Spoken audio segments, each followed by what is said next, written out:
आप संबंध मत बनाइए। आप ठाकुर जी को लाला मत मानो, आप ठाकुर जी को बेटा मत मानो, आप ठाकुर जी को भैया मत मानो। ठाकुर जी को अधिकार दीजिए कि आप जो चाहो वो मुझे मान लीजिए। ठाकुर जी को अधिकार दीजिए, हे नाथ आप जो चाहो उस संबंध में मुझे स्वीकार करो। आज ही ठाकुर जी से कह दो हम आपके कौन हैं, ये आप ही हमें बताओ। देखना ठाकुर जी बताएंगे। और नित्य पूछो ठाकुर जी हम आपके कौन हैं। अगर भक्त भी हो तो भी ठाकुर जी बता देंगे। या तो किसी जैसे क्या होगा आप सुनिएगा, ठाकुर जी से कहो ठाकुर जी हम आपके कौन हैं हमें बताओ। उसी के भाव से नित्य भजन करो, ठाकुर जी हमें बताओ हम आपके कौन हैं। नित्य इसी भाव से नाम जप करो, इसी भाव से कथा सुनो, इसी भाव से 7 महीना 1 साल जब बीत जाएगा ना, तो ठाकुर जी सांकेतिक रूप से बताएंगे कि आप कौन हो।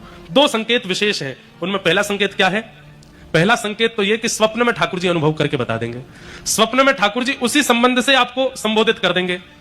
या तो आपको बोल देंगे अरे मेरे भैया, तो भैया कह के मानो ठाकुर जी कह रहे हैं वो आपके छोटे भाई हैं। मेरी मैया, मैया कह दें तो समझ जाओ ठाकुर जी कह रहे हैं मैं लाला हूं। ठाकुर जी कहते हैं बाबा तो समझो आप पिता हैं वो पुत्र हैं।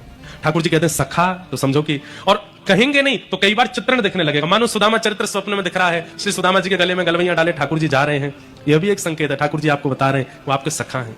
गोपियों के संग रास विहार स्वप्न में दिख रहा है तो समझो ठाकुर जी कह रहे हैं तुम प्रियतमा हो, मैं तुम्हारा प्रियतम हूं। पहला संकेत स्वप्न में ठाकुर जी लीला का अनुभव करा देंगे।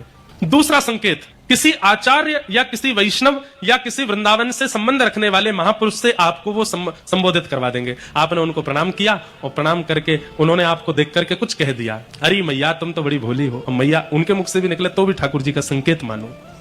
अरे लालू लाली तू तो बड़ी प्यारी है। लाली मतलब ठाकुर जी आपके गुरु हैं, आप उनके शिष्य हो या बालक हो।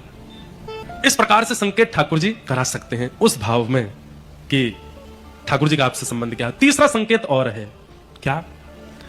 कभी भी कथा सुनोगे, कभी भी कोई लीला सुनोगे, कभी भी कोई किताब पढ़ोगे या कभी भी किसी भक्त से या वैष्णव से चर्चा करोगे तो एक ही चर्चा बार बार होती है।